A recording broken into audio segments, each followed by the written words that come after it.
Sorry.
Adiós.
Да.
I'm surprised that there's anyone here.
Czech colleagues, krásné dobré ráno všem. Tak českému předsednictví se začalo přezdívat někdy také energetické předsednictví a s ohledem na to, že se scházíme už po 8., tak asi na tom něco pravdy bude.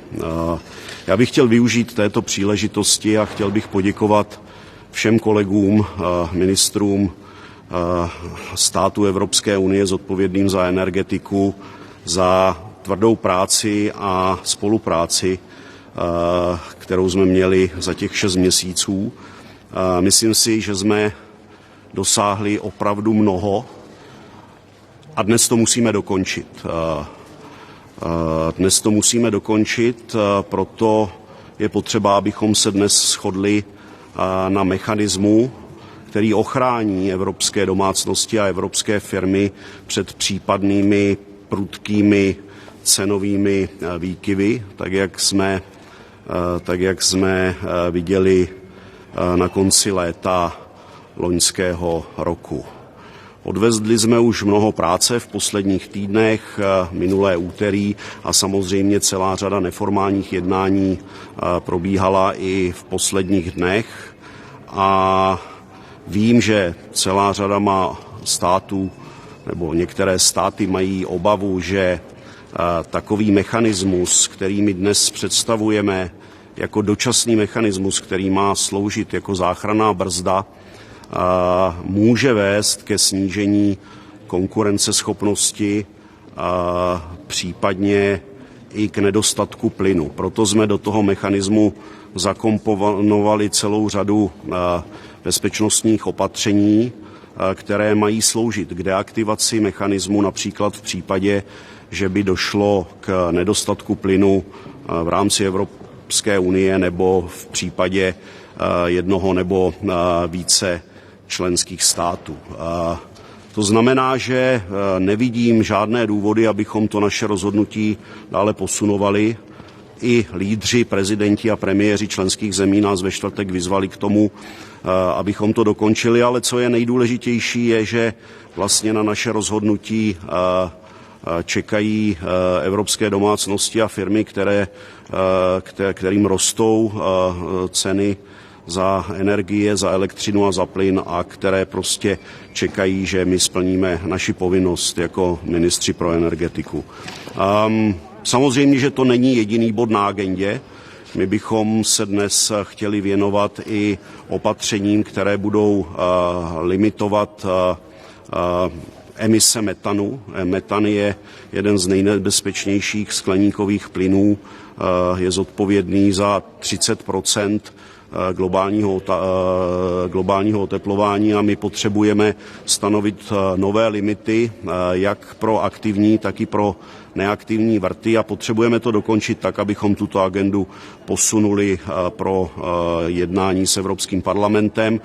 A to stejné se týká i zjednodušení staveb obnovitelných zdrojů, tak jak Evropská komise navrhla v plánu Repower EU. Pokud chceme dosáhnout toho, že do roku 2030 budou obnovitelné zdroje pokrývat až 40% spotřeby Evropské unie, potřebujeme opravdu dokončit ta jednání a posunout je dál pro jednání s Evropským parlamentem. Well, good morning once again.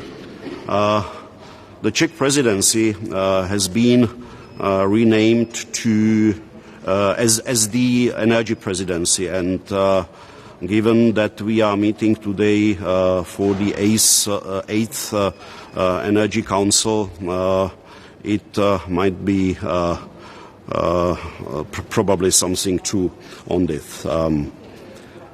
I would like to use this opportunity and to thank to all the energy ministers for their cooperation and hard work. I think we have achieved a lot during the last 6 months, but today we have to finish it. I sincerely hope that this is definitely the last Energy Council under the Czech presidency. Today we have to agree on a mechanism which will prevent the European households and businesses from high gas price spikes as we have seen during the last summer. I think that the European households and the businesses expect from us to act, and I do not see any reason not to be able to agree today, so there is nothing which should stop us to have an agreement today. Also, given the fact that the prime ministers and presidents called us to do so last Thursday. I am aware that a number of states is concerned about possible loss of competitiveness on the European market or possible shortage of gas. Therefore, on one side, we are offering a solution, a mechanism which will be a temporary emergency brake, and where we incorporated a lot of safeguards which will allow us to deactivate the mechanism in case that we will see it doesn't work. For example, in the case that there is a real gas shortage on the European territory or on the territory of one or few member states, or in case of the price fall. So we are offering a solution which should satisfy both those who called for the cap and those who fear it. But of course, this is not the only point on the agenda today. Today we also want to set new limits for methane for active but also non-active wells and sources.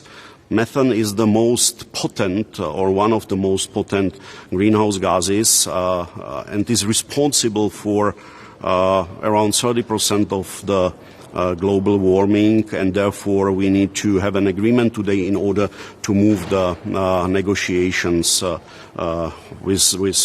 simply to progress that we can start the negotiations with the European Parliament. And the same is valid for the necessity to speed up the permitting process in case of the renewable energy sources, as it was proposed by the Commission in the Repower Plan.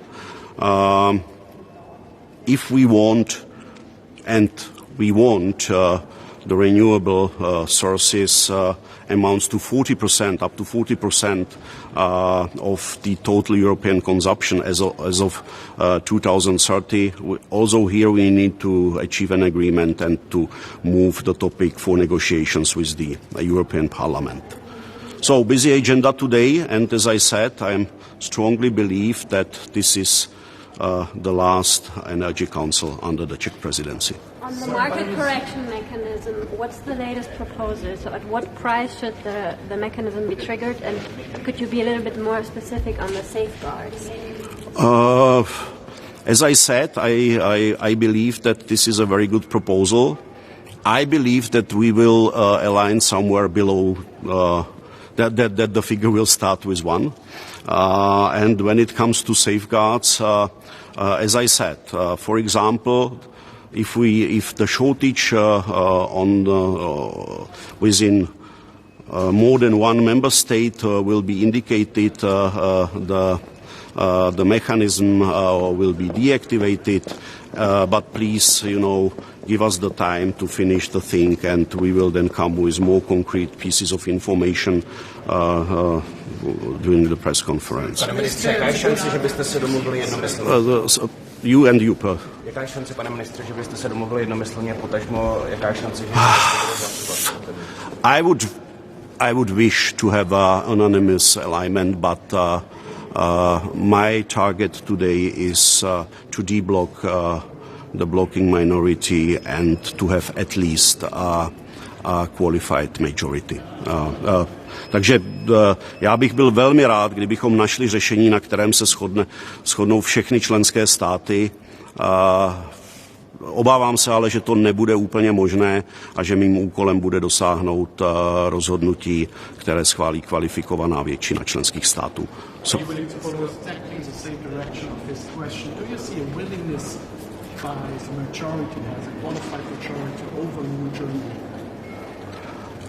This is not about overruling. This is about to have an alignment. What happens if you don't get agreement today? Will you put it to a vote? As I said, I am targeting to have an agreement as of the end of today, and the one way for the agreement is to use the qualified majority. Thank you very much. Have a nice day.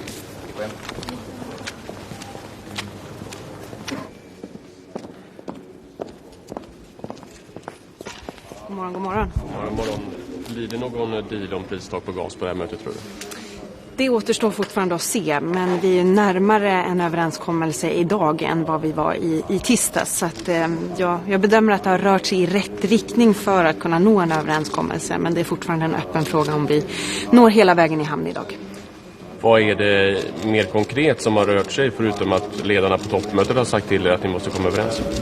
Ja, men dels så har ju en del av de här parametrarna som vi har att hantera ändrat sig. Dels så handlar det om omfattningen, det handlar om tidpunkt för när det här ska aktiveras. Det handlar också om frågan om möjligheten till avaktivering och också hur många hubbar som ska ingå i det här. Och dessutom så har ju då också nivån rört sig. Nu ligger 188 plus 35 på bordet och så får vi se hur många knutar det har lyckats lösa ut eller inte. Och den här nivån, de siffrorna som du nämner, regeringen har ju tidigare sagt att men vi kan tänka oss olika pristak men bara inte riskera tillgången på gas. Den här nivån som du nämner då, finns det någon risk där att tillgången på gas riskeras? Alltså, det är ju otroligt svårbedömt vad effekten av en sån här marknadskorrigeringsmekanism blir. Det jag tycker är positivt med det som ligger på bordet nu, det är ju bland annat att vi då kommer att få mer analys och mer underlag innan den här i sådana fall skulle träda i kraft från Acer och ESMA till exempel, för att bättre kunna förstå den fulla implikationen utav det. Jag har ju pekar ju på gasprisförordningen, den gaskrisförordningen och de positiva effekter som jag tror kan komma av gemensamma inköp. Jag tror man kanske ska sätta sitt hopp ännu högre till det för att också kunna ha den önskade effekten av att se till att vi har säkrat tillgången på gas för nästa vinter och vintern därpå. När det gäller, om vi ska kalla det nödbroms då, i kommissionens förslag så var det ju kommissionen själv som skulle kunna dra i nödbromsen och gå in om det skulle bli störningar på marknaden. Vad är det som ligger på bordet nu? Är det fortfarande bara kommissionen som kan dra i nödbromsen så att säga, eller även medlemsländerna? Jag skulle säga så här, det här är väl en av de faktorerna som man kan räkna med eventuellt kommer att röra sig under dagen, och vi får se var det slutar någonstans. Det är väl en av de delarna som finns mest synpunkter på ifrån olika medlemsländer.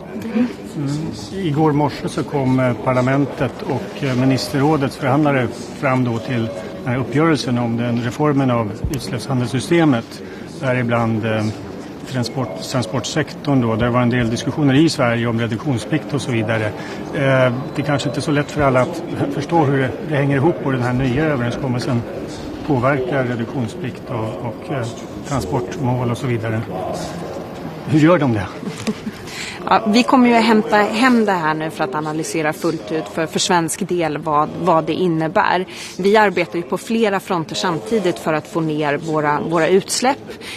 Och det är klart att nu så har vi en situation där på kort sikt så har vi haft en prisnivå på bränsle som innebär att vi riskerar att då slå ut ännu fler svenska företag, fler arbetstillfällen för svenska mammor och pappor riskerar att flytta utomlands eller utebli från Sverige. Vi har riskerat en situation där svenskt lantbruk slås slås ut och där vi får en situation där vi i ett svårt säkerhetspolitiskt läge blir mer importberoende och riskerar att öka våra utsläpp genom att inte ha produktion i Sverige oavsett vad det är för typ av produktion det handlar om. Och det är därför den nya regeringen, det nya styret gör den här förändringen utav reduktionsplikten. Samtidigt som vi ju inte har lämnat några mål och har en absolut ambition om att klara målen med hjälp av elektrifiering.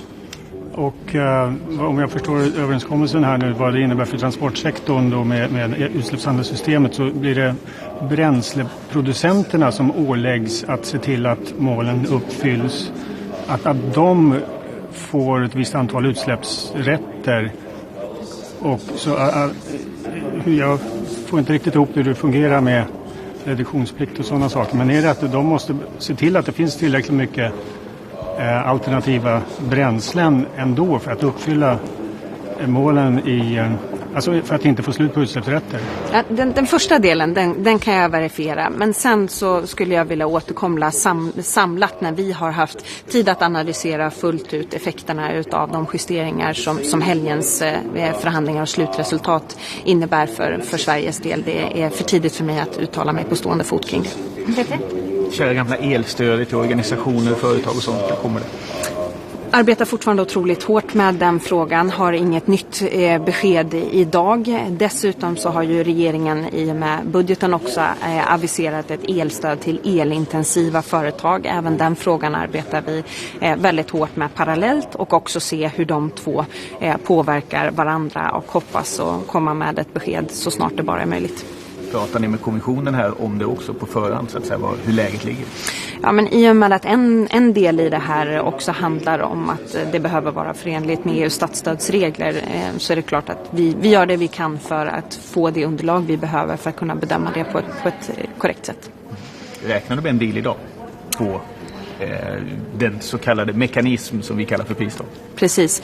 Och det är ju, passa på att understryka det är ju verkligen en marknadskorrigeringsmekanism. Det kommer inte att, det har möjlighet att kunna parera för, det är ju extrema pristoppar. Men vi har rört oss närmare en uppgörelse idag jämfört med vad vi hade förra veckan. Och vi får se var det landar någonstans idag. Det är för tidigt att säga. Kan du? Ses vi kanske senare.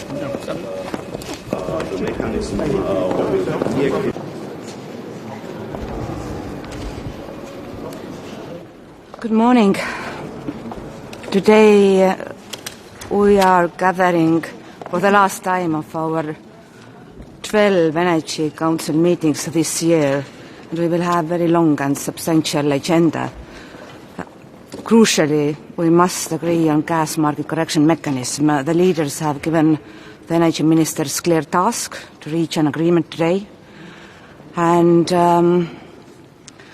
we have worked very closely with the presidency and the member states, and I strongly believe that the deal is within reach.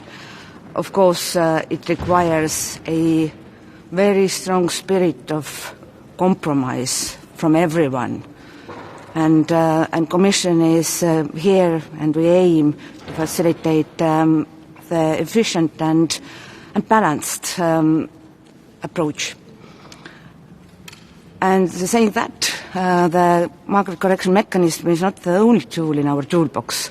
We also need to reach a final agreements on other proposals that allow us to make joint gas purchase a reality, that allow us to accelerate renewables permitting, that allow us to start work to create a complementary gas benchmark and to strengthen the solidarity between member states. And I hope that the Czech presidency will conclude this very positive note and will reach also on general approaches on two other very important files, the REPowerEU directive and methane regulation. And if we will conclude the day like this, then energy ministers have been very successful on legislative side and also addressing this current energy crisis and making us stronger and less resilient, more resilient and less dependent on Russian natural gas. So long day ahead of us, many difficult files, but already last week I saw in the room a willingness to find an agreement. I believe that these additional 6 days were necessary, and we will conclude all these necessary files. Thank you. Will you conclude by qualified majority in the end of the day? This is the decision that the presidency has to make. Do you think this would be a good solution? Because Germany, for instance, said this should be unanimity. So far, we have been able to negotiate the broadest available support for all the files, but already since the beginning of this year, there have been agreements without unanimity in TT Council, and TT Council decision-making process doesn't need unanimity. We do have QMV in this regard. Potential gas price cap below €200 is quite a long way below what the Commission originally proposed. What problems come with that, do you think? We warned the Member States about the risks, and if the parameters will be lowered, then safeguards have to be strengthened. And this is exactly what has happened. There are now some additional safeguards in place, and we are aware of the possible risks to the financial markets, and we do believe that we cannot loosen the safeguard side in this proposal. What are these additional safeguards? Could you be a little bit more specific? The specific mechanism, how to trigger the mechanism, and also what might happen and how we can automatically suspend it. Thank you, and we will have a press conference, maybe even two. See you.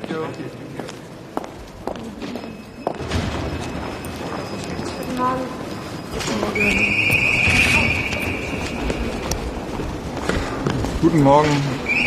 Mal wieder in Brüssel, der wahrscheinlich und dann im gewissen Sinn auch hoffentlich letzte Energieministerrat dieses Jahres. Nach einem langen Jahr und vielen Energieministerräten sicherlich einer der wichtigsten, weil viele Dinge jetzt vor der Entscheidung stehen und zum Abschluss gebracht werden müssen. Das betrifft vor allem die Frage des Ausbaus der erneuerbaren Energien, das sogenannte Permitting, also beschleunigte Erlaubnisse in bestimmten Gebieten für bestimmte Techniken, worauf wir sehr viel Wert legen, dass wir mit dem Tempo, mit dem wir in Deutschland die LNG-Terminals gebaut haben, auch bei den Erneuerbaren mal ausbauen können. Und dann vor allem die Frage des MCM, also der Frage, ob es einen Marktkorrekturmechanismus geben soll, wie hoch er angesetzt wird. Ich will für Deutschland noch einmal sagen, niemand, ich als allerletzter, hat etwas gegen niedrige Preise auf dem Gasmarkt. Wir müssen die Preise runterbringen. Wir wissen nur aus bisherigen Markteingriffen, dass wir sehr vorsichtig sein müssen, nicht das Gute zu wollen und das Schlechte auszulösen. Das heißt also, durch einen technischen, einen unbedachten Fehler dafür zu sorgen, dass die Preise auf einmal höher werden, weil die Märkte darauf negativ reagieren, die Versicherungssummen höher werden. Das ist tief in die Diskussion einsteigend, immer komplizierter.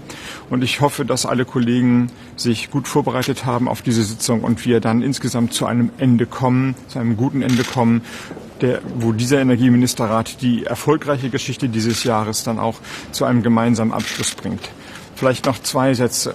Dass es gelingen kann, haben wir im Trilogverfahren über den ETS gesehen, also das Zertifikatehandelssystem. Extrem schwierige Verhandlungen, alle Länder mit jeweils ihren Industrien, dem Schutz ihrer Haushalte, mit eigenen Sonderinteressen und Wünschen, und dennoch ist es in einem, wie ich finde, großartigen Ergebnis zu einem Durchbruch gekommen.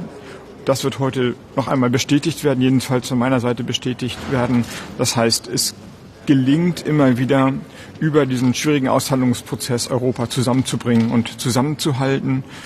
Und das ist auch die Geschichte, meine Geschichte dieses Jahres, auch wenn dieser Rat sicherlich ein besonders schwieriger werden wird und herausfordernder werden wird. Wir hatten in diesem Jahr so viele schwierige und herausfordernde Energieministerräte und sind so weit gekommen, was Solidaritätsmechanismen angeht, gemeinsame Einkaufsplattformen angeht, Einsparanstrengungen gemeinsam organisieren angeht, und die ganze Klimaagenda haben wir auch noch vorangebracht. Also mit den Kollegen kann man wirklich sagen, es ist eine Kollegialität geworden, und mit diesem Geist gehe ich da jetzt auch rein. gehe mit dem Geist der Kollegialität rein. Ihr tschechischer Kollege hat gerade gesagt, es gibt ja auch die Möglichkeit der qualifizierten Mehrheit. Wäre es am Ende ein gutes Ergebnis, wenn Deutschland hier per qualifizierter Mehrheit überstimmt werden würde? Das wäre natürlich ein Ergebnis, das nicht wünschenswert ist, und zwar doppelter Hinsicht nicht. Ich glaube, dass unsere Fragen bzw. Bedenken begründet sind. Also das ungestüme Vorgehen hat manchmal sehr negative Konsequenzen. Das heißt, in der Sache rate ich zu klugen und durchdachten politischen Entscheidungen. Und dann ist der Geist des letzten Jahres eigentlich einer des Konsensualen gewesen. Also wir haben versucht, wo wir konnten, Kampfabstimmungen zu vermeiden und uns gemeinsam als Europäerinnen und Europäer zu einigen. Das strebe ich auch heute an.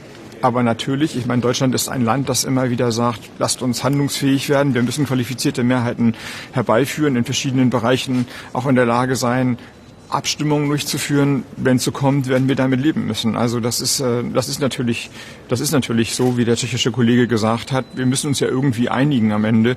Und nur anzustreben ist es nicht. Und das hängt, glaube ich, vom Verhandlungsgeschick der Diplomatie und der Kraft von allen ab, den halben Meter mehr zu gehen, um hier gemeinsam und geschlossen rauszugehen und keine Gewinner und Verlierer zu produzieren, sondern nur noch Gewinner.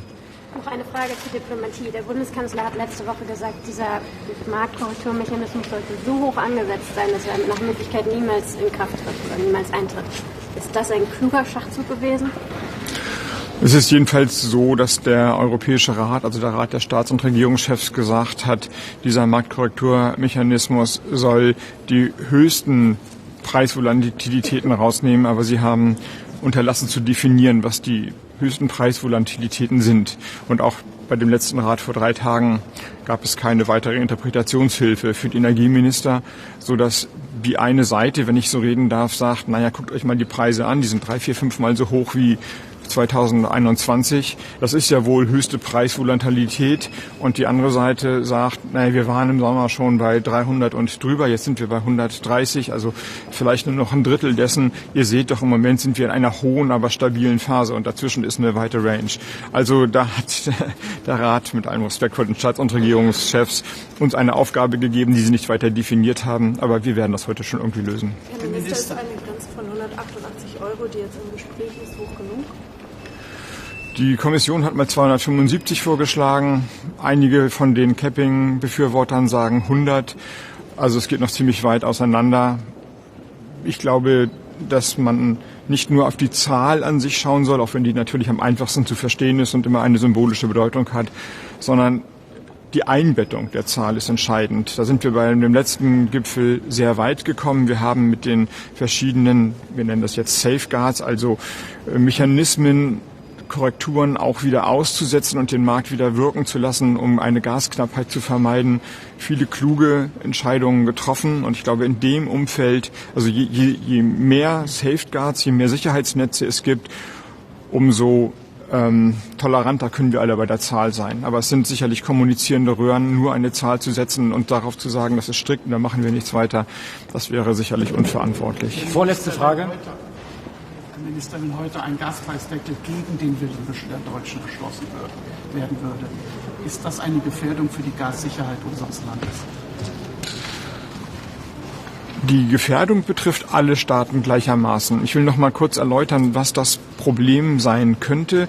Wir sind einig, dass wir den sogenannten Over-the-Counter-Handel, also die direkten Verträge von Handelnden nicht anfassen werden. Das ist beim letzten Energieministerrat so geeint worden. Es geht also nur um die Börsen.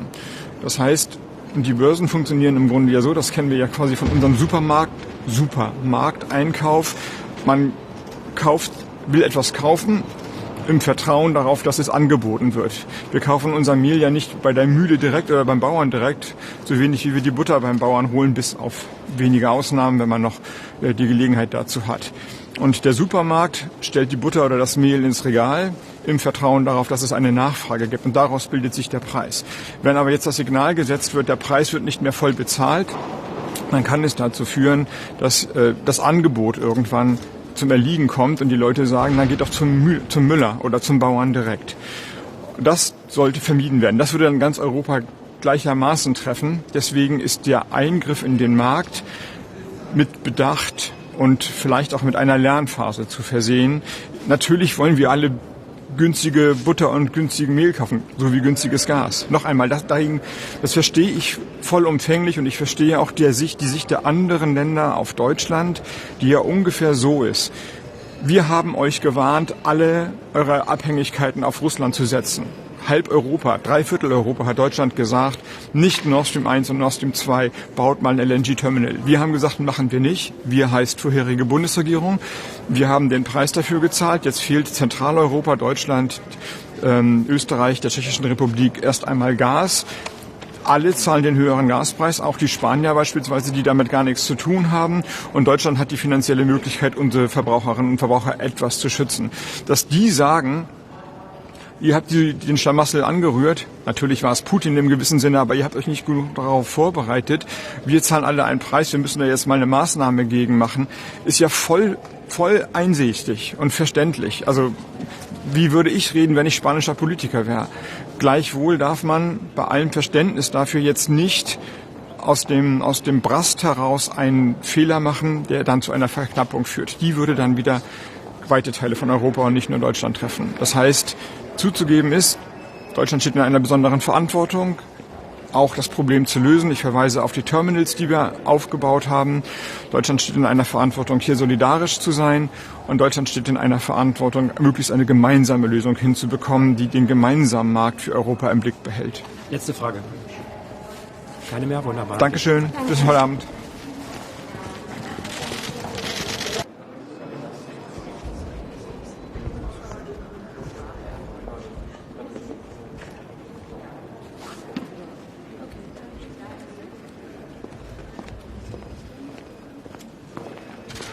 Good morning. We have several important topics on the agenda today. We will try to find a compromise when it comes to market correction mechanism in order to help our citizens and economy in the fight against excessive gas prices. As well, we will discuss two general approaches. One is on a reduction of emissions of methane in the energy sector, and the other one is directive on Repower EU, which are very important for future of energy sector.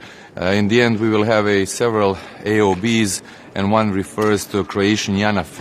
JANAF is and will be a stability factor when it comes to oil supply for all landlocked countries in Europe. Thank you.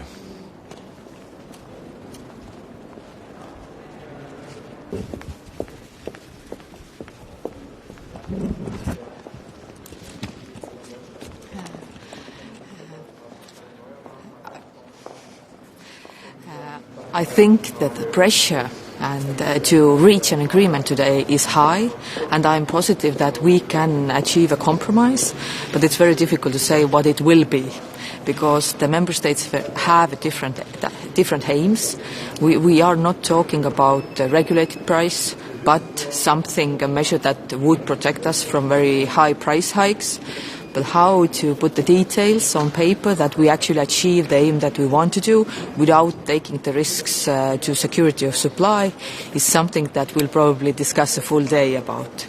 But I'm positive and hope we can be here with good news, in 8 hours or something like this.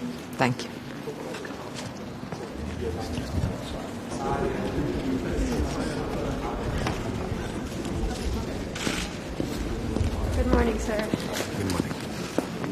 Questions, or do you have a statement? A statement first. Yeah, go ahead. So, we have received a clear mandate from our leaders to come up with a solution to the CAP today. It is our duty to carry out this mission. We wouldn't be so insistent if we were not convinced that this is the best solution for European citizens. I hope that the message of determination, solidarity and unity will mark the start of a better year for all European citizens. And what should be the trigger? What price do you have in mind? We have already stated that the price cap, that 275 initially was not in fact a price cap, so any rate between 150 and 190, 200 would work. It seems there's a new figure, 188, if I'm not mistaken. Would you agree on that number?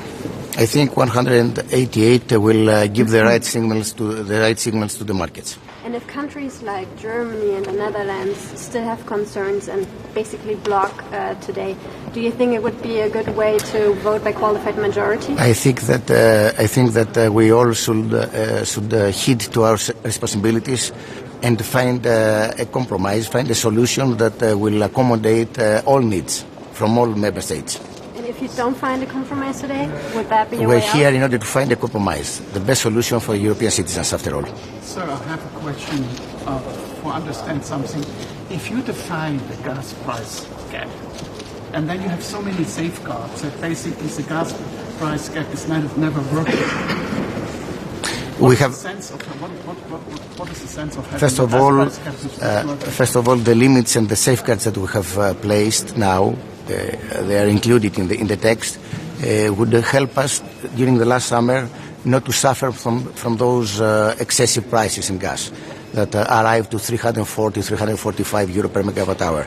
So it would work last summer.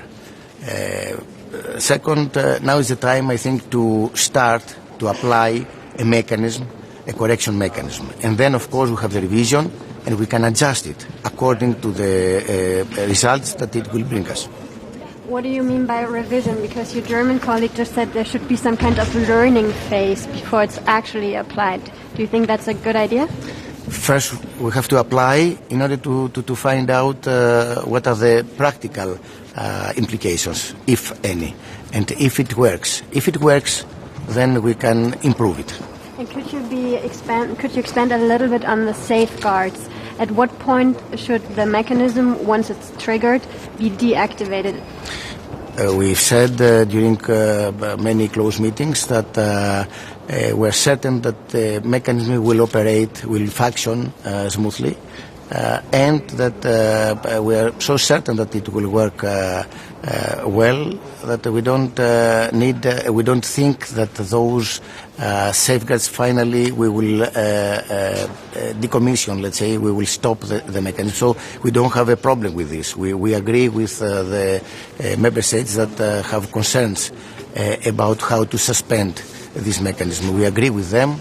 They can say what they want, and we will agree in order to find a compromise regarding the application and the commencement of the mechanism. Can you bring Greece on board with this? I'm sorry, Germany on board with this? We'll see. Thank you. No. I don't have earrings. Yeah, but it's better to Max just next to me. Or you can.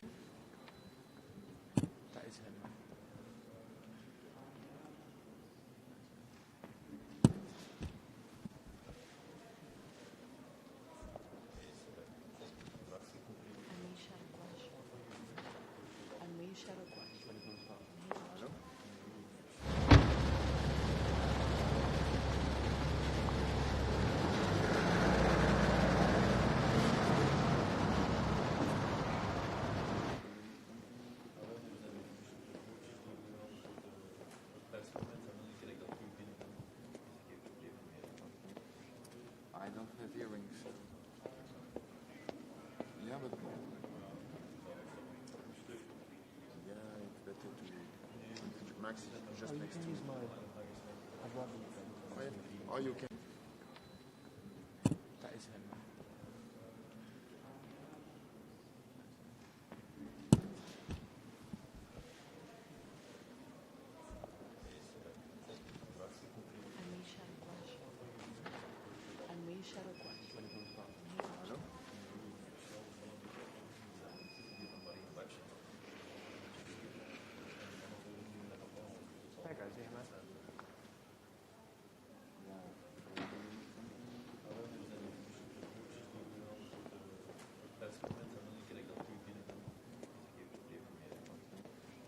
I don't have earrings.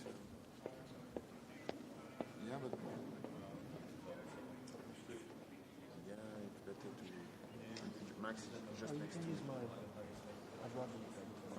Or you can.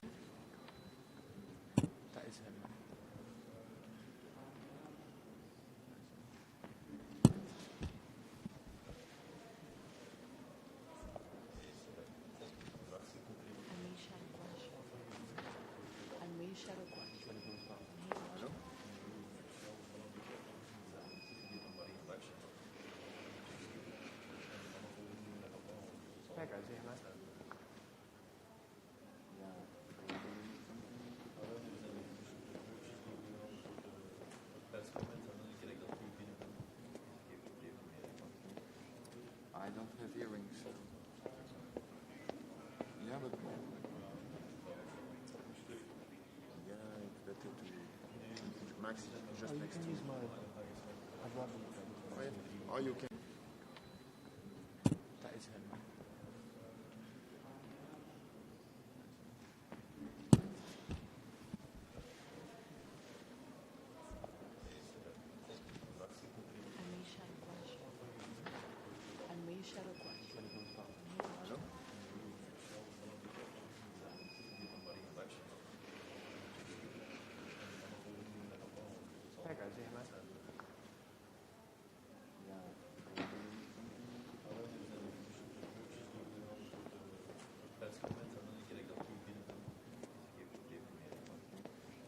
I don't have earrings. Yeah, but Yeah, it's better to Max just next to you.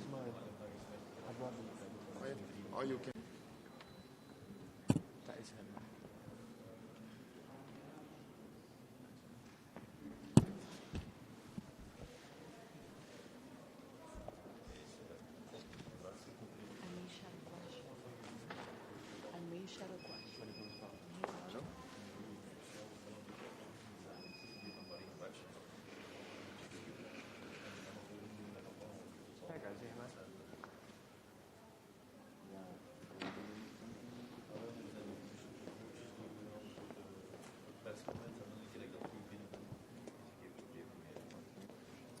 I don't have earrings.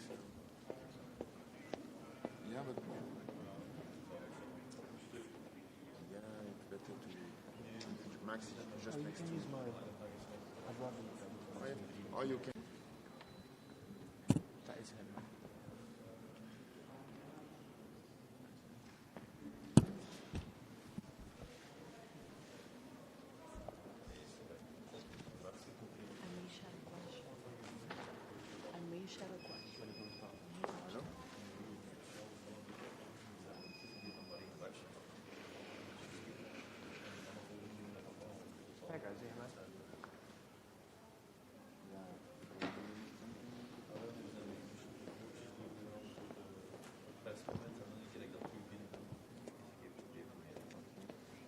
I don't have earrings. Yeah, but Yeah, it's better to Max just next to you. Or you can. That is him.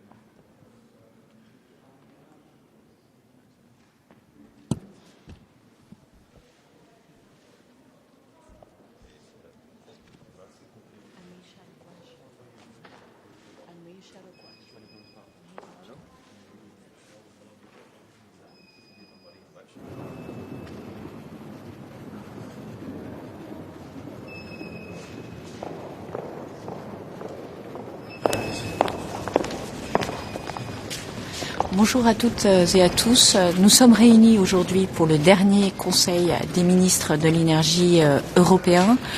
Ce Conseil des ministres va notamment aborder le texte sur le mécanisme de plafonnement du prix du gaz dans l'Union européenne. Comme vous le savez, nous avons fait de gros progrès la semaine dernière dans les négociations. Nous avons un accord sur 90% du texte. Il faut maintenant le finaliser, ce texte, notamment se mettre d'accord sur le seuil de déclenchement. La France poursuivra ou prendra sa part dans les négociations comme elle l'a fait la semaine dernière pour faciliter un accord avec toujours les mêmes objectifs, 3 objectifs qui sont essentiels. Premier objectif, avoir un prix du gaz qui soit acceptable pour le bon fonctionnement de notre économie.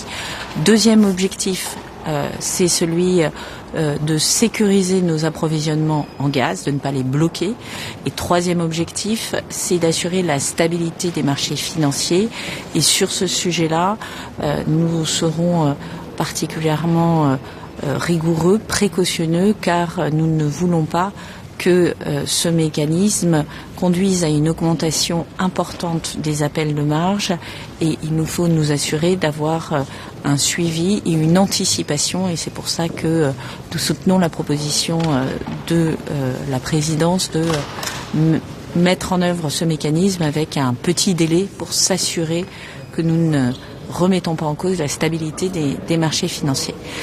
Ce sera des discussions difficiles, mais je suis confiante sur notre capacité à trouver un accord collectif. Ce Conseil sera aussi l'occasion d'aborder d'autres textes, puisque nous continuons à accélérer sur la transition énergétique. On voit bien l'importance de sortir des énergies fossiles dans la crise de l'énergie actuelle, de sortir de cette dépendance aux énergies fossiles, notamment au gaz russe, mais pas seulement.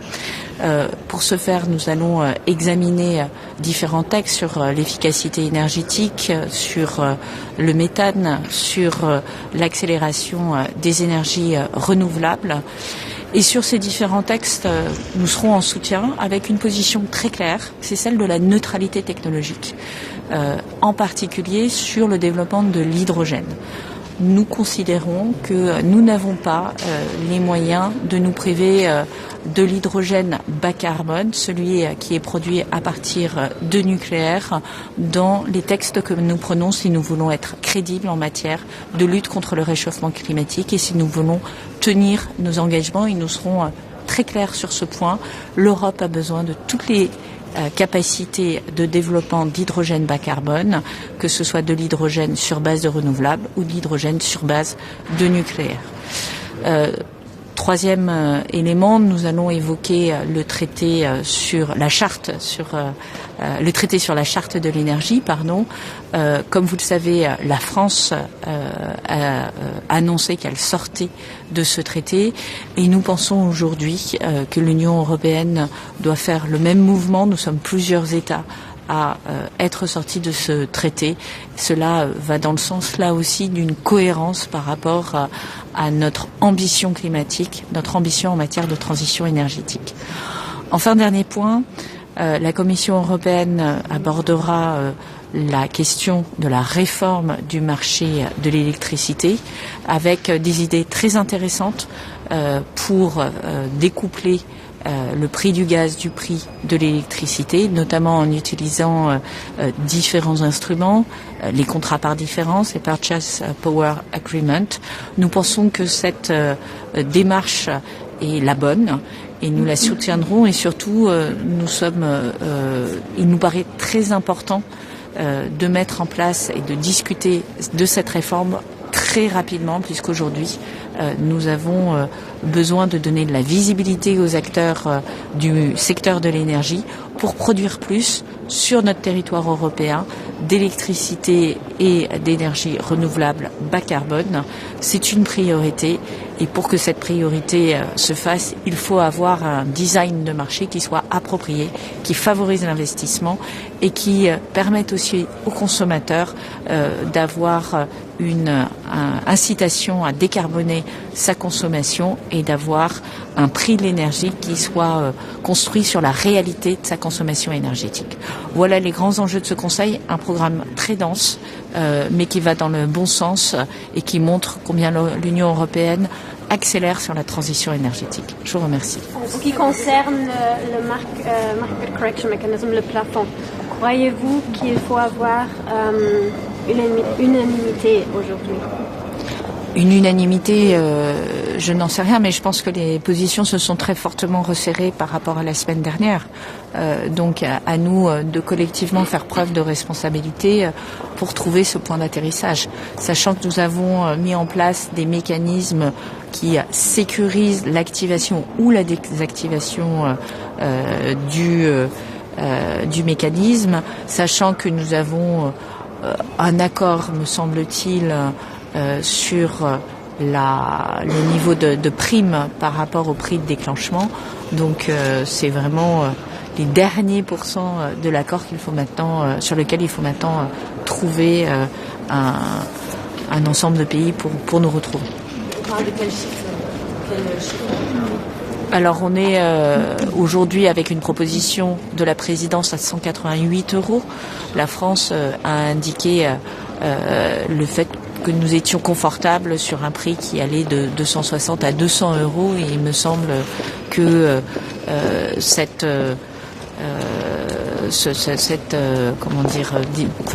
ensemble de prix converge à peu près comme ceux de la présidence. tous les pays qui ont peur que les autres fournisseurs vont livrer le gaz, par exemple à l'Asie.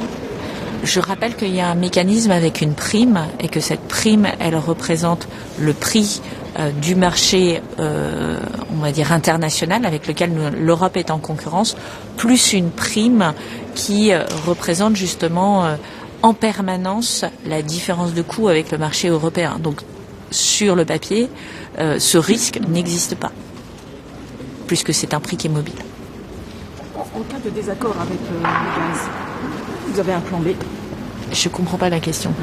Je veux dire par là, si les justement sur le prix du gaz. Voilà. Sur ce sujet-là, j'ai encore discuté avec mes homologues récemment. J'ai le sentiment que beaucoup d'entre eux souhaitent avoir un accord. Donc on va laisser la présidence et la Commission européenne mener ces discussions et ces négociations. La France a joué son rôle la dernière fois pour fermer un certain nombre de points. Je crois que nous avons été réellement instrumentaux pour le faire. Nous allons continuer à travailler en ce sens. Je vous remercie.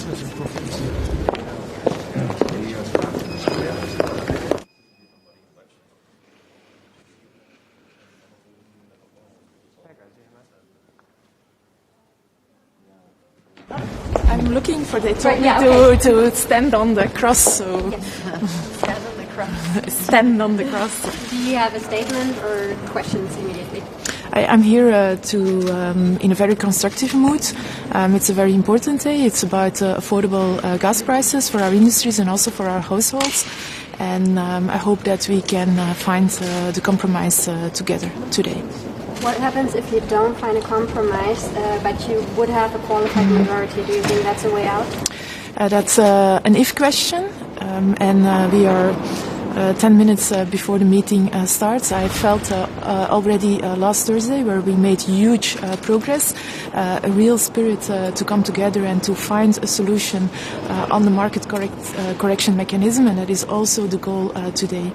But do you think on such a crucial matter that a huge member state like Germany should be overruled? Germany has asked for strong safeguards with regard to security of supply, but also stability both on the energy and on the financial market. These are concerns that we all share. It's not a concern of Germany alone. It's a concern of all 27 of us, and we have already made huge progress last week on the structure of the mechanism. There are only a few open points. Okay, these are important open points, and I'm very constructive today, and I hope that we can find a solution that fits us all. And Minister, let's say if you do get the safeguards of supply that Germany wants and a price cap, maybe you don't want to give an exact number, but something around 190 euros a megawatt hour. Would that be a win-win for everyone?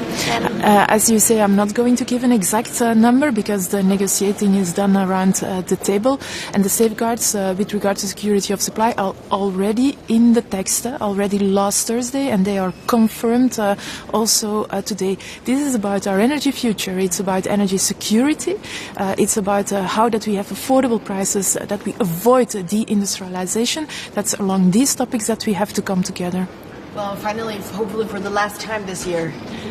But I think we will see each other again for multiple times next year, because this crisis is not over. There is a next storage season coming. There is also the acceleration of the renewable energy transition. There are many, many topics that need to be addressed also already from January onwards. Would you still call it a price cap if you have so many safeguards that basically you never use the price cap? The text now says a market correction mechanism, and that is exactly what it is. If the market is going to do strange things, as we have seen in August, we have seen prices that were not in line, not with actual gas supply to the continent, then we need to intervene, and that is what this mechanism allows for. What's changed over the past week that you think a deal was now in reach? I mean, was it the leaders that have given it extra impetus, or Has Germany gone away and done its expert review of the levels? When we came out of the council meeting on Thursday, and I must say that everyone stayed until the last bit to see how far we could go, we have closed it down with regard to the structure and what's in and out of the mechanism. And that makes me feel comfortable today. I came here in a constructive mood, not in a polarizing mood, in a constructive mood to find a solution. It's not about 27 energy ministers. It's about all the households and all the industries that we represent as energy ministers. That is our task today. Okay? Do we need a deal today? I think everyone said that we need a deal today, including the heads of states. Thank you so much. Thank you.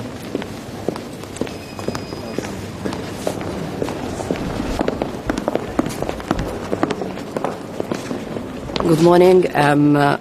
Obviously today is crunch time for reaching a compromise on the most important issue, and that would be the market correction mechanism with a price cap for gas that would actually make sense for all the member states. I'm saying that it would make sense for all the member states given that there are different points of view, particularly when it comes to the price cap, to ensure security of supply, but at the same time to ensure a good price, particularly when it comes to energy prices. For us, we're looking at a price that can really make sense to calm the markets. I believe that we came a very long way from the original proposal of the European Commission at 275 euros for a price cap. What the presidency is proposing at this point in time is a very good step in the right direction. It shows also the willingness to arrive at a compromise today.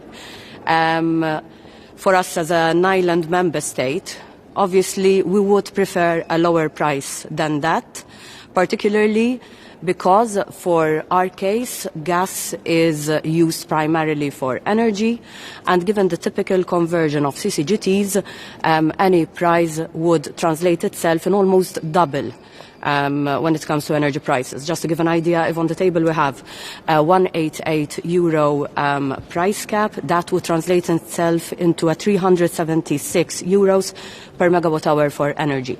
And this is the very delicate balance that we need to reach. And I'm convinced that today we'll manage to come at a compromise. It will not be easy, that's for sure, but I believe that the willingness is there from all the member states. So today is crunch time. So let's make sure that everyone comes on board and we actually have a compromise that actually works. So, Minister, a deal today. Basically, that's how you see it. Today, there needs to be something by the end of the day. We need to send a strong signal to the markets. So I believe that we need to send out a signal that is balanced, that tries to keep all the member states on board. Maybe it's easier said than done, but ultimately, when crunch time arrives, I've always seen the member states come together and try to achieve a compromise that can keep all the member states together. So I'm hopeful that today we arrive to a compromise, because ultimately we need to send a strong signal out there to the markets as well. Thanks a lot.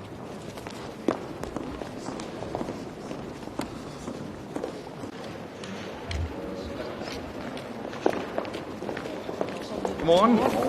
Velkommen til Bruxelles. Ja, tak. Vi skal tage lidt indgreb i gaspriserne i dag, en markedskorrektionsmekanisme. Hvordan har du det egentlig helt generelt med, at man laver sådan et indgreb i markedet? Jamen, det er jo rigtig vigtigt, at vi står sammen i Europa for at håndtere den uro, der er i gasmarkederne. Og det, der er desværre her, det er, at vi skal jo finde en balance mellem at tage toppen af de ekstreme priser. Men vi skal også sørge for, at der er nogen, der har lyst til at købe den gas og distribuere den gas rundt i Europa, som vi alle sammen har behov for. Så det er en vanskelig sag, hvor vi forhåbentlig, når vi er færdige i dag, står samlet i Europa. Og er du bekymret for, at det kommer til at ramme forsyningssikkerheden, hvis man laver sådan noget? Jamen, der skal findes en balance her, fordi hvis indgrebet i markedet bliver for ekstremt, ja, så kan det komme til både at påvirke handel med gas i Europa på kort sigt, men det kan også påvirke, hvad priserne bliver på lang sigt. Men jeg er selvfølgelig helt enig i, at vi skal gøre noget for, at de momenter, hvor der er ekstremt høje priser på gas i Europa, at der har vi en mulighed for at gribe ind. Det skylder vi forbrugerne, det skylder vi også den europæiske industri. og EU-kommissionen spillede ud med et prisloft på 275 euro oprindeligt, og nu taler man om, at det skal ned måske på omkring 190 euro. Hvor mener du, det skal ligge? Jamen, det er jo en samlet pakke, vi har med at gøre. Der er selvfølgelig både, hvad loftet skal være, hvordan det skal aktiveres, hvor lang tid det skal være der osv. Så vores tilgang, det er at se, om vi kan finde et kompromis i en samlet pakke, og jeg kommer ikke til at kommentere enkelte elementer her på vej ind i mødet. Nu har vi jo fået en ny regering. Tillykke med dit nye job. Den gamle regeringslinje var jo på den skeptiske side, altså sammen med Tyskland, Holland og andre. Er der nogen forskel i din nye regeringslinje og så den tidligere regering i forhold til det her? Nej, jeg står helt bag det mandat, jeg har fået fra Europaudvalget. Jeg står helt bag den linje, som den tidligere regering har kørt, og jeg har haft gode snakke med blandt andet tyskerne, og vi er fortsat enige med den gruppe af lande. Så I, kan man sige, I har en alliance eller en form for arbejdsfællesskab i dag, på skeptikersiden? Vi har mere end det. Vi har et skæbnefællesskab, for hvis det europæiske gasmarked ikke virker for tyskerne, så virker det altså heller ikke for danskerne. Så vi koordinerer tæt og snakker godt sammen omkring, hvordan vi kan få en enighed ud af mødet i dag. Fordi udover at vi har en alliance, så skal vi jo også helst i dag ende med europæisk enighed. I skal jo også drøfte den her reform af elmarkedet, som er varslet en gang i det nye år. Jeg forstår, at I skal have en første drøftelse af den i dag og høre nogle idéer og sådan noget. Hvordan ser du sådan, nu ved jeg godt, at I ikke har fået det præsenteret endnu, hvordan stiller du dig overordnet til ideen om at lave en reform af hele elmarkedet? Jamen, jeg synes altid, man skal være åben for at diskutere ting og få gode input til, om man kan gøre gode ting endnu bedre. I mit hoved, der er en elmarkedsreform. Det er ikke sådan noget nu og her regulering. Det er ikke sådan, så at vi har en bil, der er i stykker, der skal på værkstedet lige nu. Det er strukturting. Det er langsigtet, hvordan markedet skal virke osv. Og det synes jeg kun er super, at man løbende evaluerer, om det markedsdesign, vi har lavet, om det er rigtigt. Så det er rigtig godt, men det er sådan en, hvor jeg tænker, der skal pulsen lige ned, fordi det er strukturreformer, det kommer jo til at være hos os i mange år. Det elmarked, vi har nu, det har jo grundlæggende haft den model i 10-15 år og har tjent os ekstremt godt, så vi skal være varsomme med at lave reformer i noget, der virker, men man skal heller ikke være bleg for, at selv gode ting kan blive bedre. Vi har set ESA for eksempel undersøge flere gange og sige, der er ikke noget strukturelt galt med markedet. Det er ikke markedets skyld, kan man sige. Også forskellige danske interesseorganisationer, inklusive din egen tidligere organisation, advarer klart mod det her. Hvad er risikoen ved at begynde at lave reformer på den måde? Jeg er altid glad for at have sagligheden på en side, når man skal i gang med at kigge på en sag, og derfor så forestiller jeg mig da heller ikke, at det sådan ligger på den flade, at man laver et totalt anderledes elmarked. Men lad nu processen begynde, lad argumenterne komme til overfladen. Det her, det handler jo om europæisk velstand, det handler om forsyningssikkerhed i elmarkedet. Det er ekstremt vigtigt for os alle sammen, at det fungerer godt, og derfor så skal lige den her suppe, når den skal koges, den skal altså have lov at være sådan en, der koger lige så stille, fordi det skal virke rigtigt, det skal ikke bare lyde godt. I forhold til en markedskorrektionsmekanisme, så vil man gerne indbygge nogle nødbremser i den også, og vi har set faldende energipriser. Tror du egentlig nogensinde, det her forslag, det rent faktisk bliver aktiveret? Altså, nu er jeg et menneske, og ikke sådan en guddommelig størrelse. Så det der med at spå om, hvor elpriserne og gaspriserne i Europa bevæger sig fremad, at det vil jeg holde mig tilbage med. Var det ikke Storm Peter sagde, det er svært at spå, særligt om fremtiden, så det vil jeg afholde mig fra. Det handler om, det er at sørge for, at vi har en mekanisme, når priserne udvikler sig ekstremt, og derfor så er mit inderligste håb, det er da, at mekanismen aldrig kommer i spil, fordi så har vi ikke haft de ekstreme priser. Så det er det, der er håbet. Og nu håber I vil tillade, at jeg løber ind, fordi den første fest er så kedelig at komme for sent til. Det skal være meget godt. Den gamle Lars Aagaard nok ville have slået nogle knuder på sig selv over noget af det her. Både gasprisloftet i dag og også de lidt længerevarende forslag. Jeg synes, det er fedt at være en ny Lars Aagaard end en gammel, så det lader vi bare stå der. Ha' en god dag. God dag.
don't have earrings.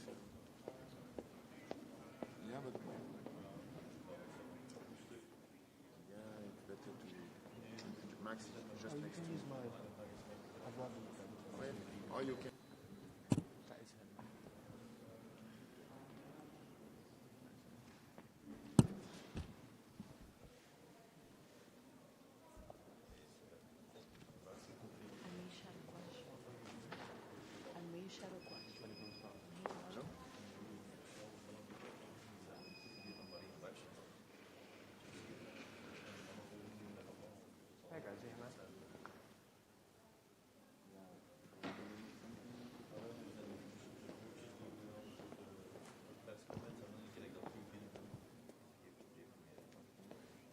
I don't have earrings. Yeah, but yeah, it's better to Max just next to you. Or you can.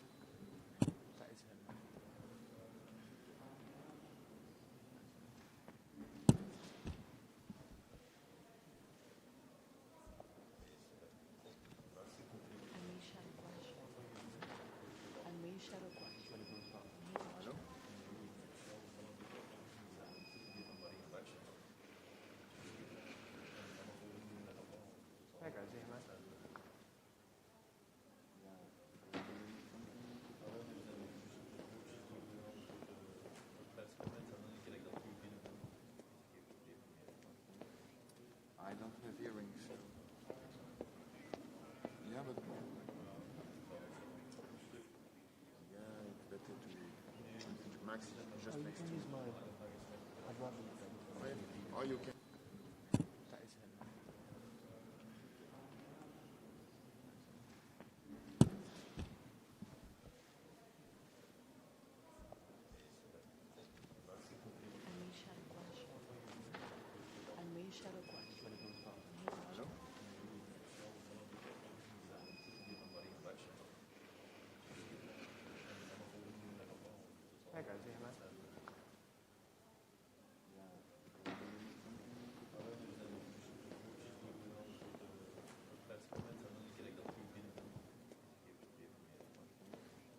I don't have earrings. Yeah, but yeah, it's better to Max just next to you. Or you can.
I don't have earrings. Yeah, but yeah, it's better to Max just next to you. Or you can.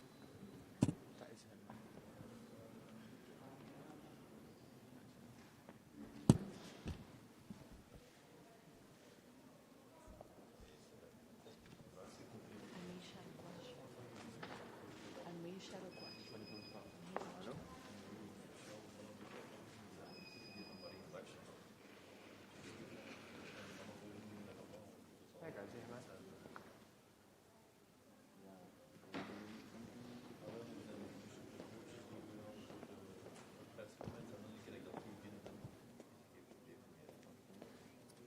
don't have earrings. Yeah, but... Yeah, it's better to be... Max, just next to me. Or you can... That is him.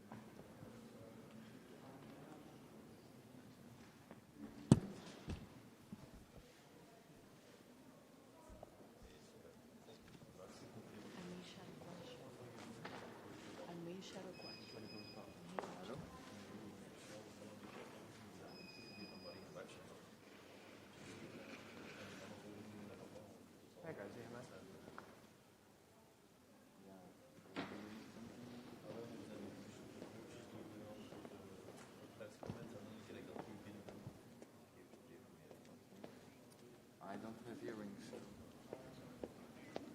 Yeah, but... Yeah, it's better to be... Max, just next to me. Or you can... That is him.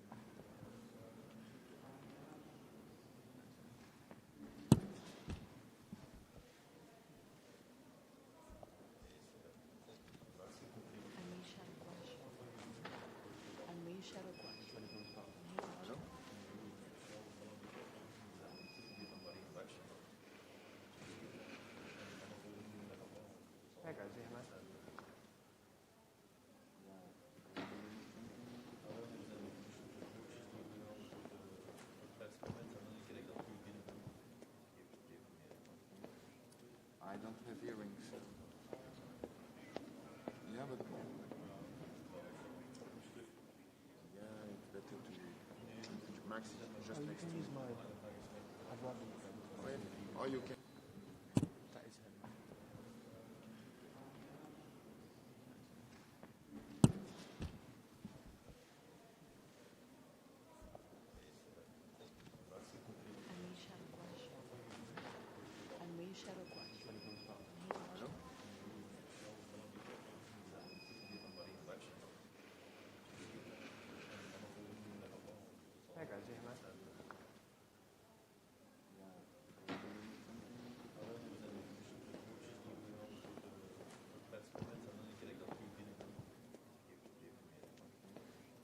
I don't have earrings.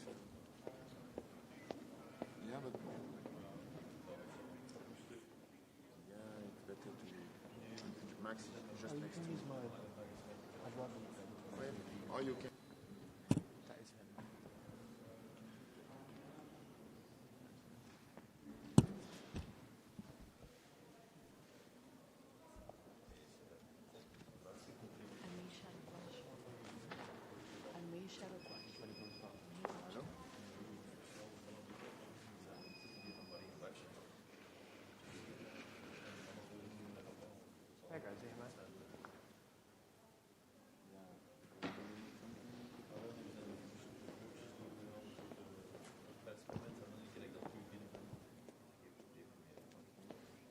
I don't have earrings. Yeah, but... Yeah, it's better to be... Max, just next to me. Or you can... That is him.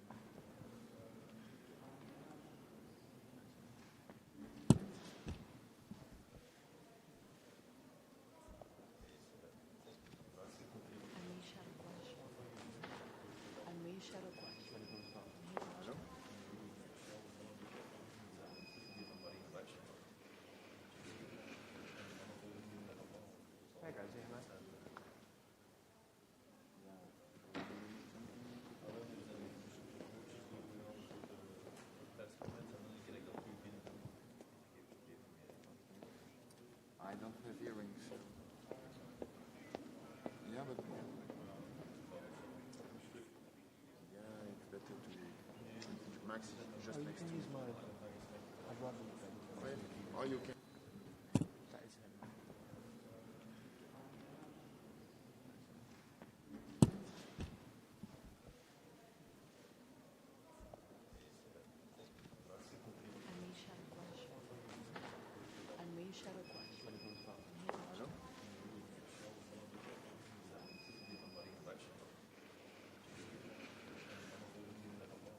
Sai cả gì mà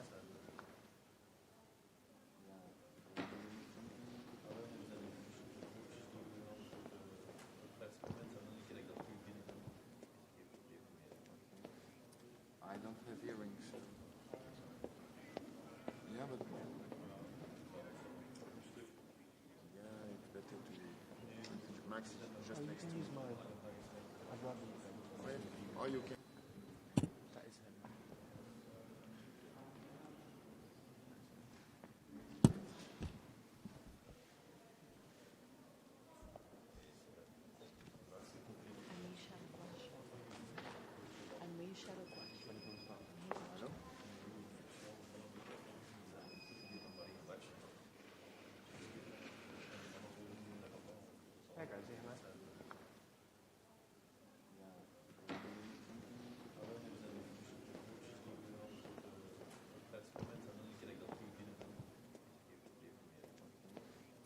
I don't have earrings.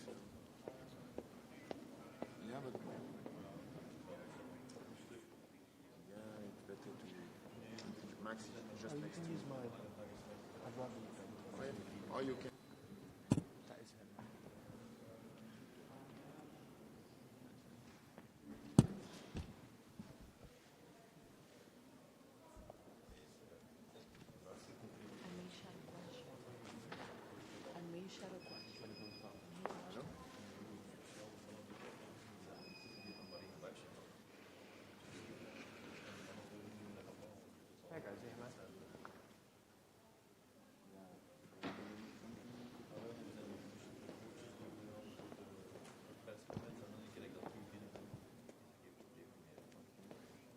I don't have earrings. Yeah, but yeah, it's better to Max, just you next can to use you. mine. I'd rather you don't. Or you can. That is him.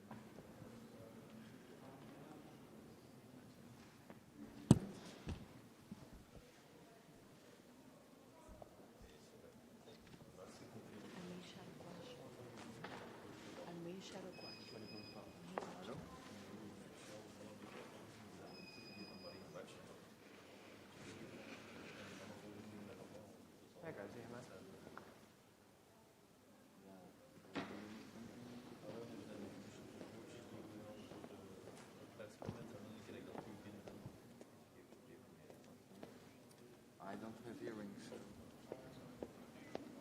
Yeah, but yeah, it's better to Max, just you next can to use you. mine. I'd rather you don't. Or you can. That is him.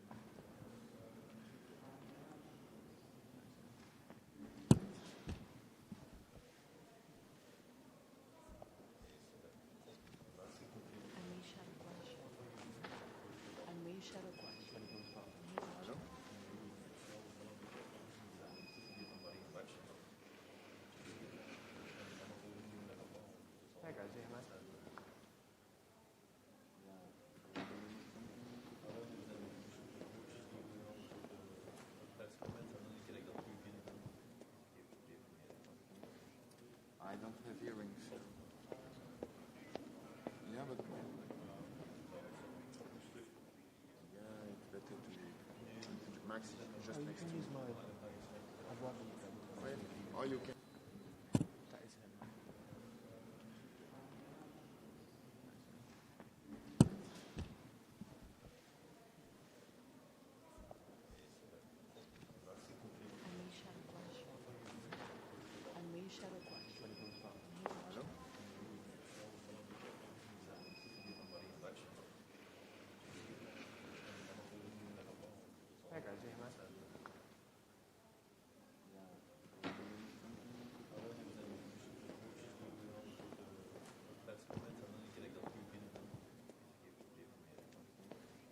I don't have earrings.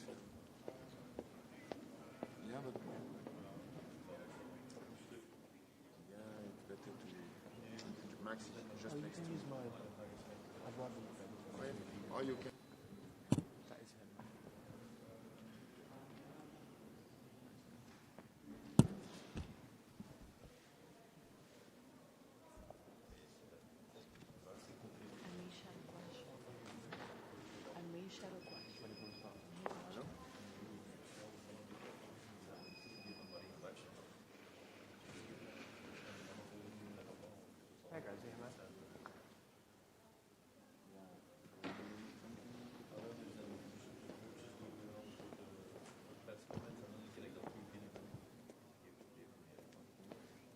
I don't have earrings.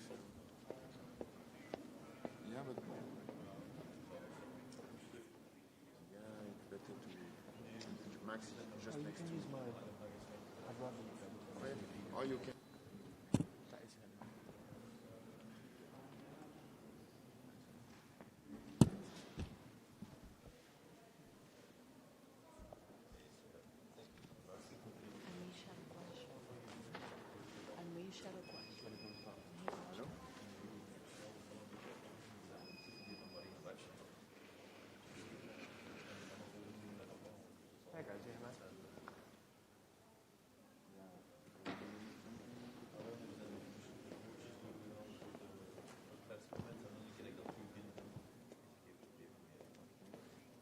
I don't have earrings. Yeah, but... Yeah, it's better to be... Max, just next to me. Or you can...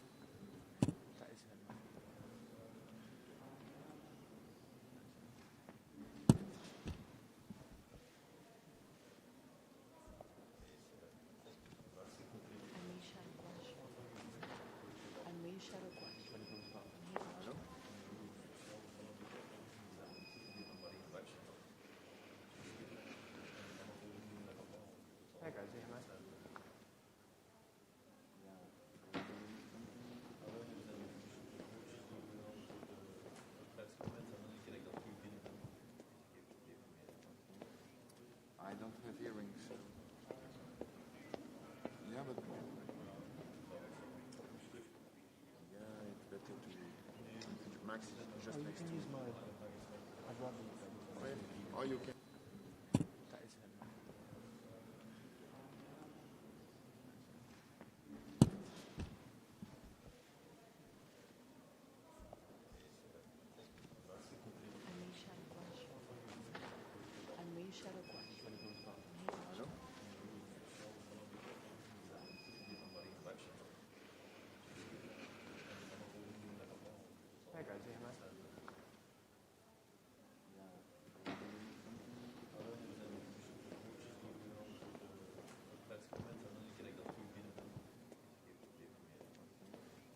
I don't have earrings.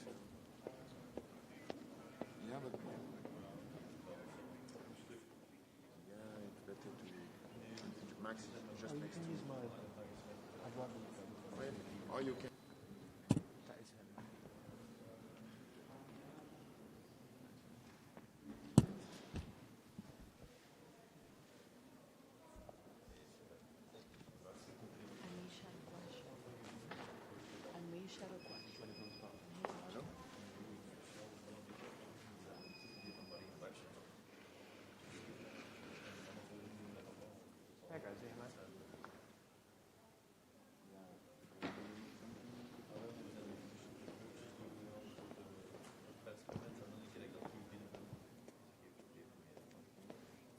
I don't have earrings. Yeah, but... Yeah, it's better to be... Max, just next to me. Or you can...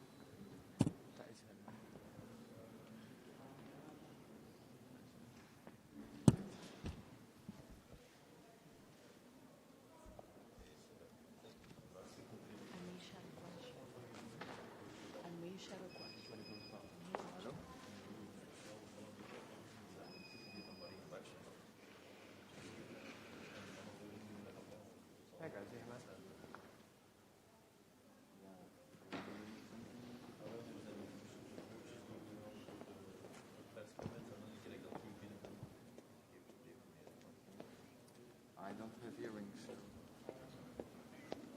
Yeah, but... Yeah, it's better to be... Max, just next to me. Or you can...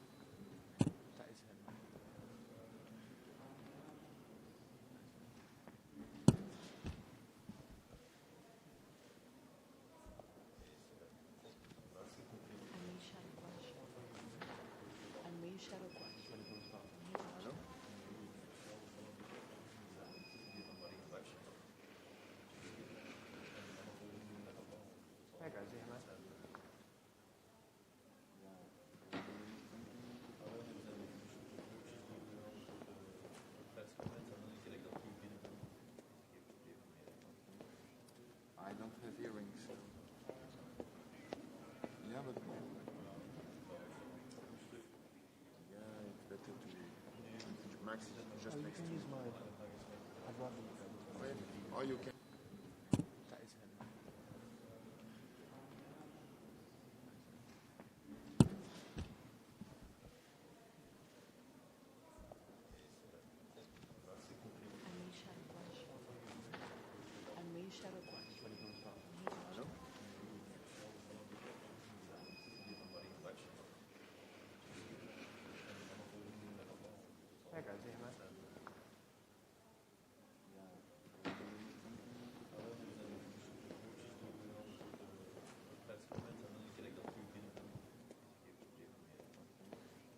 I don't have earrings. Yeah, but yeah, it's better to be. Max is just next to me. Or you can. That is him.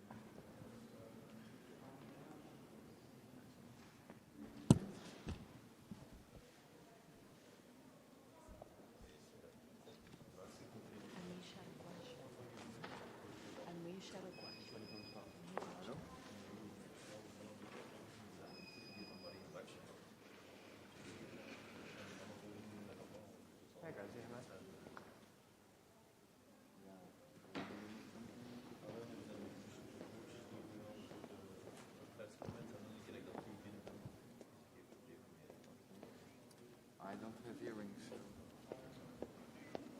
Yeah, but yeah, it's better to be. Max is just next to me. Or you can. That is him.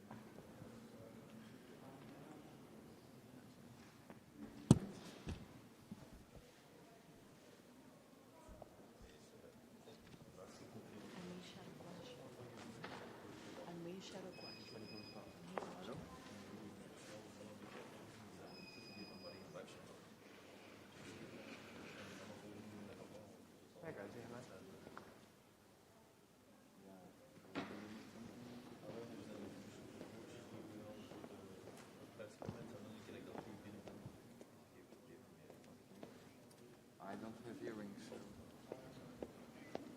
Yeah, but yeah, it's better to be. Max is just next to me. Or you can. That is him.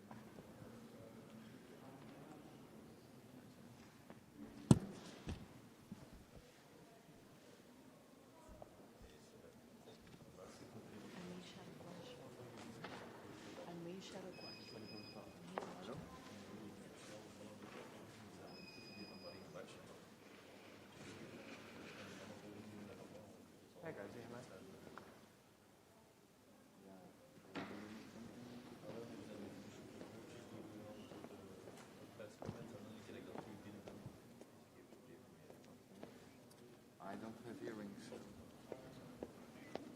Yeah, but yeah, it's better to be. Max is just next to me. Or you can. That is him.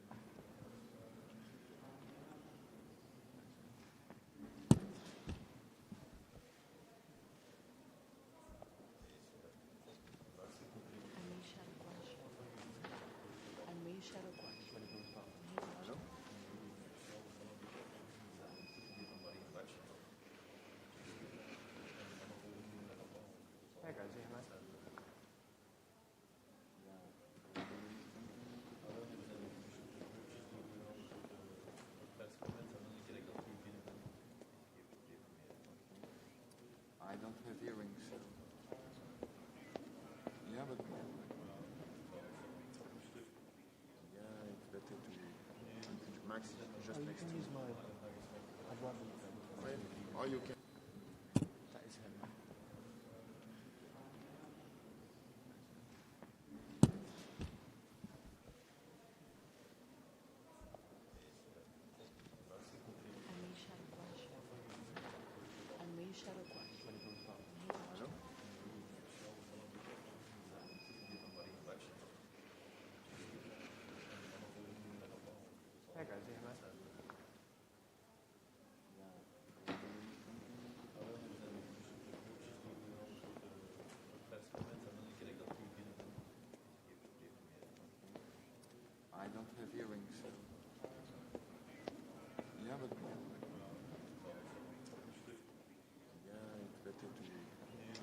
Maxi, just next to me.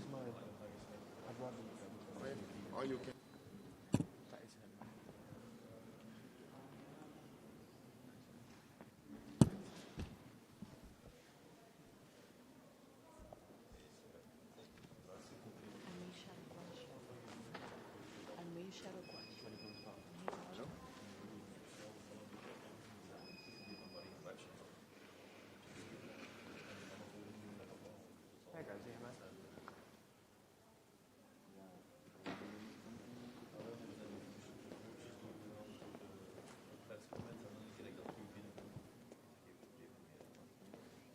I don't have earrings. Yeah, but Yeah, it's better to be. Maxi, just next to me. Or you can.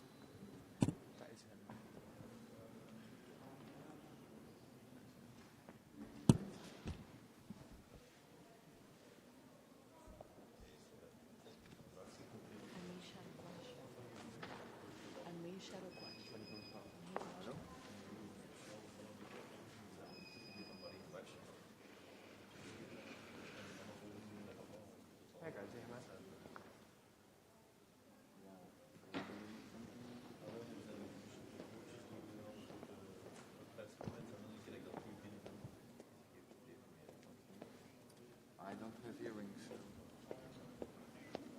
Yeah, but Yeah, it's better to be. Maxi, just next to me. Or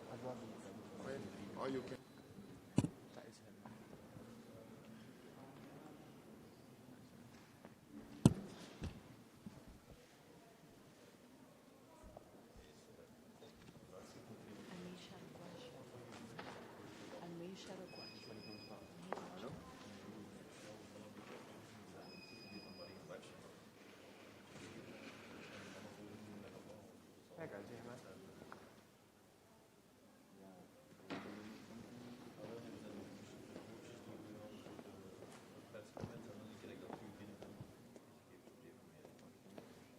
I don't have earrings.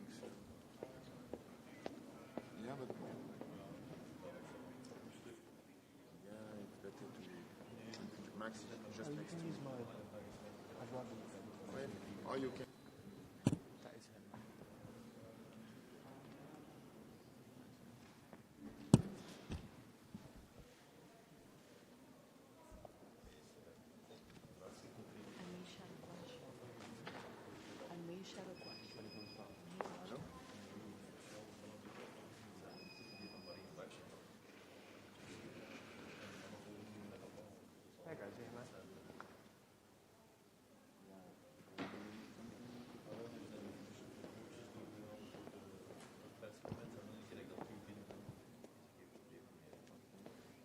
I don't have earrings. Yeah, but Yeah, it's better to be. Maxi, just next to me. Or you can.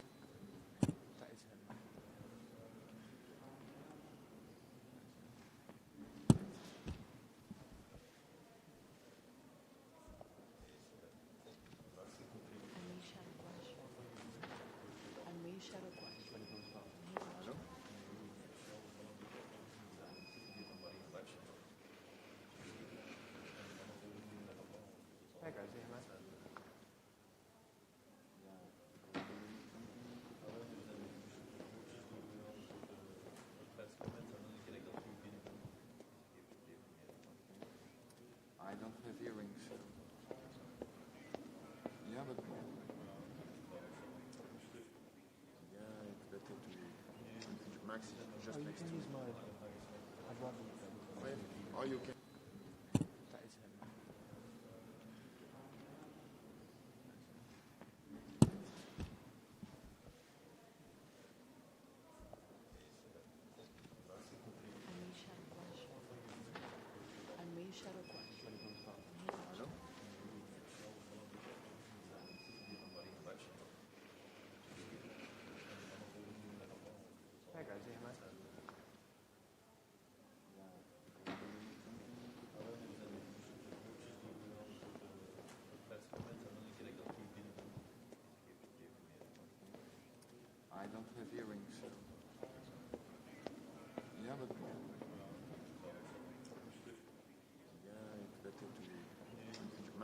just you next can to use me. mine. I'd rather use that. Okay. Or you can. That is him.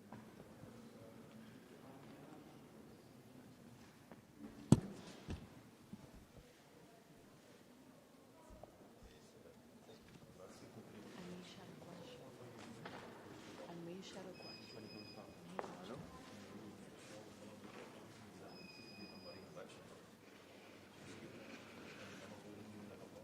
Tackar, säger man.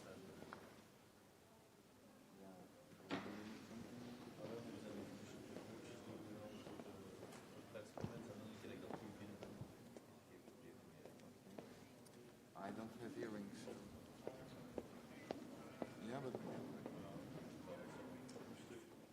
Yeah, it's better to. Max is just You next to can me. use mine. I'd rather use that. Okay. Or you can. That is him.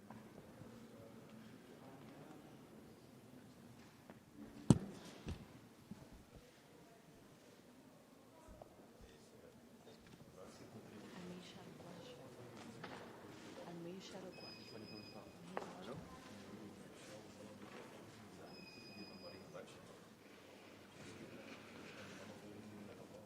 Tackar, säger man.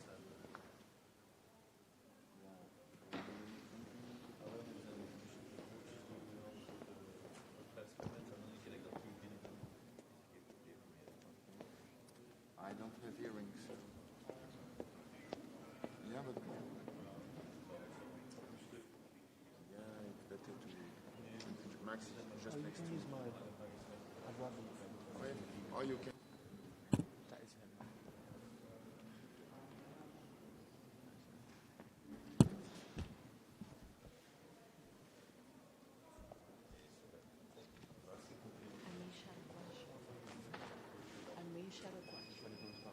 Hello?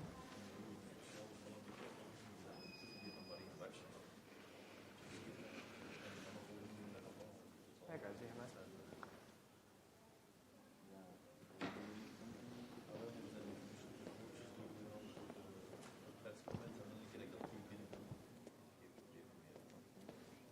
I don't have earrings. Yeah, but Yeah, it's better to. Max is just You next can to me. use mine. I'd rather use that. Okay. Or you can. That is him.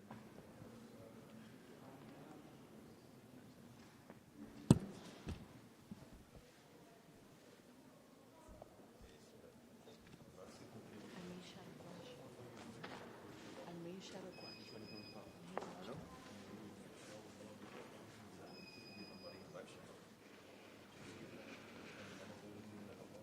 Tackar, säger man.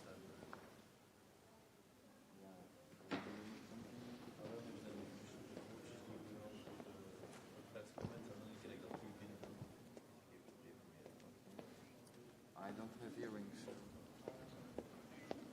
Yeah, but Yeah, it's better to. Max is just You next to can me. use mine. I'd rather use that. Okay. Or you can. That is him.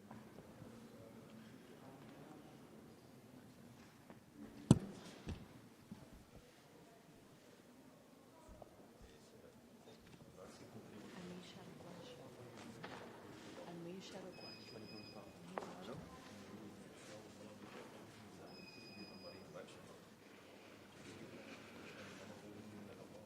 Tackar, säger man.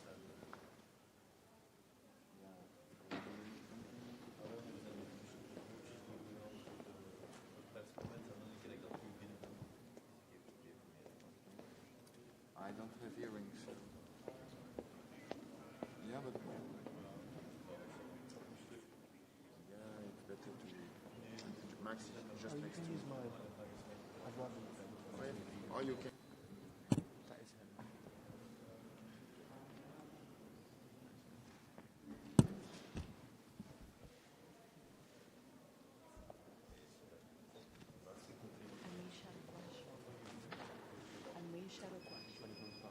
Hello?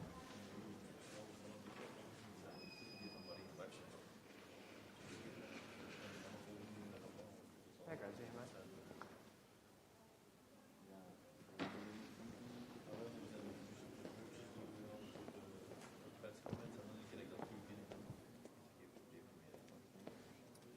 don't have earrings.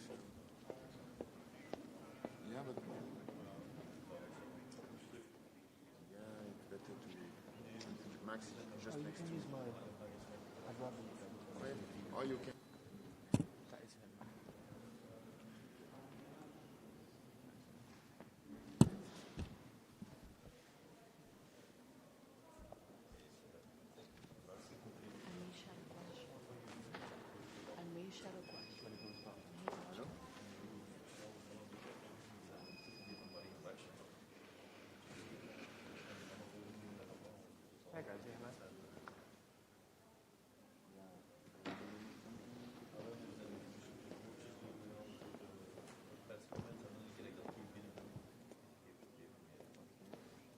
I don't have earrings. Yeah, but yeah, it's better to Max just next to me. Or you can.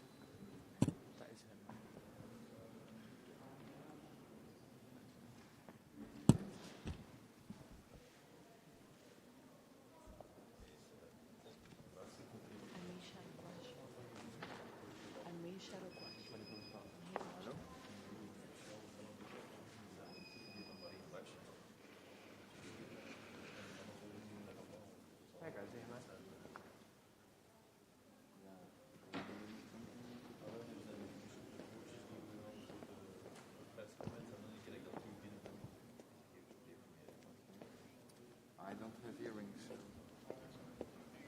Yeah, but yeah, it's better to Max just next to me. Or you can.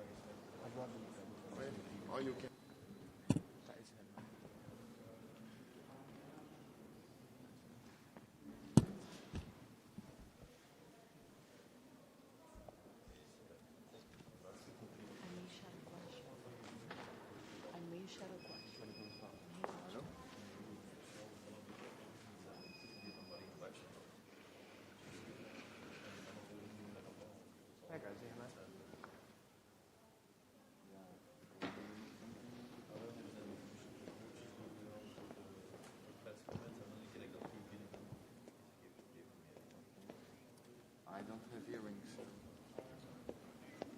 Yeah, but yeah, it's better to Max just next to me. Or you can.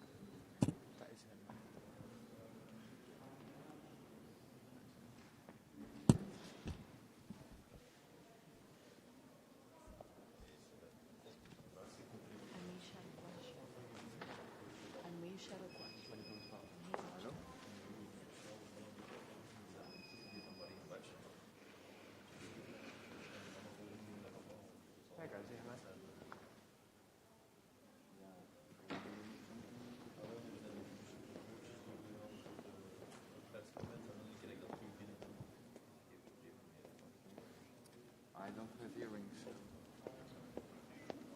Yeah, but yeah, it's better to Max just next to me. Or you can.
Gracias.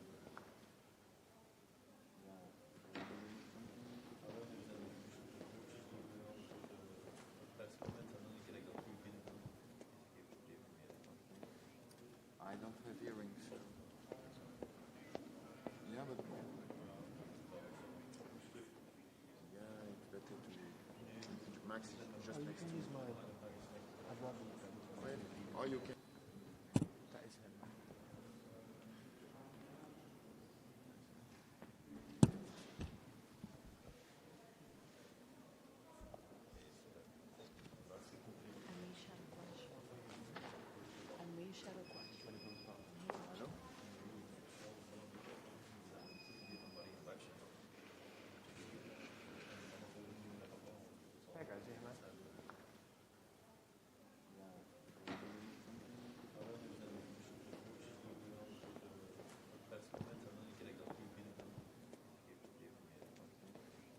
I don't have earrings. Yeah, but yeah, it's better to Max just next to me. Or you can. That is him.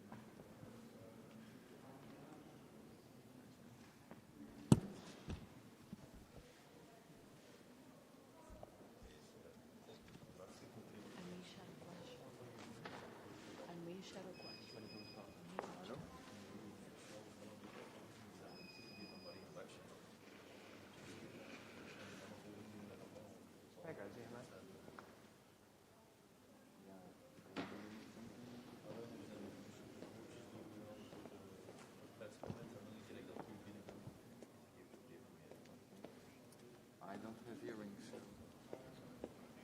Yeah, but yeah, it's better to Max just next to me. Or you can. That is him.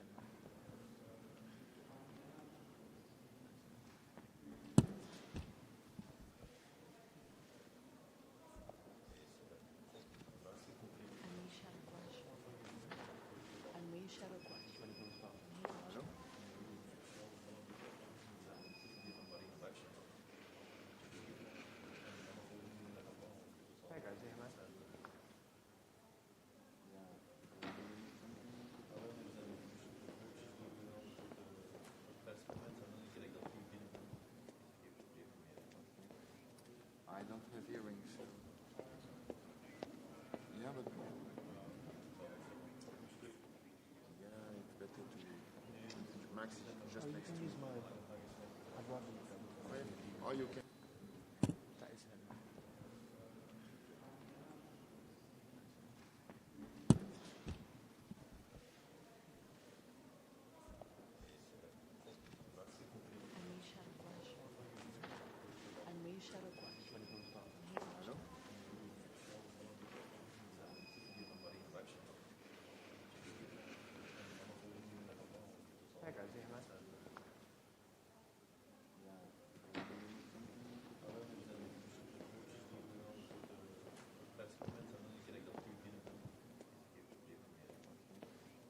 I don't have earrings. Yeah, but yeah, it's better to Max just next to me. Or you can. That is him.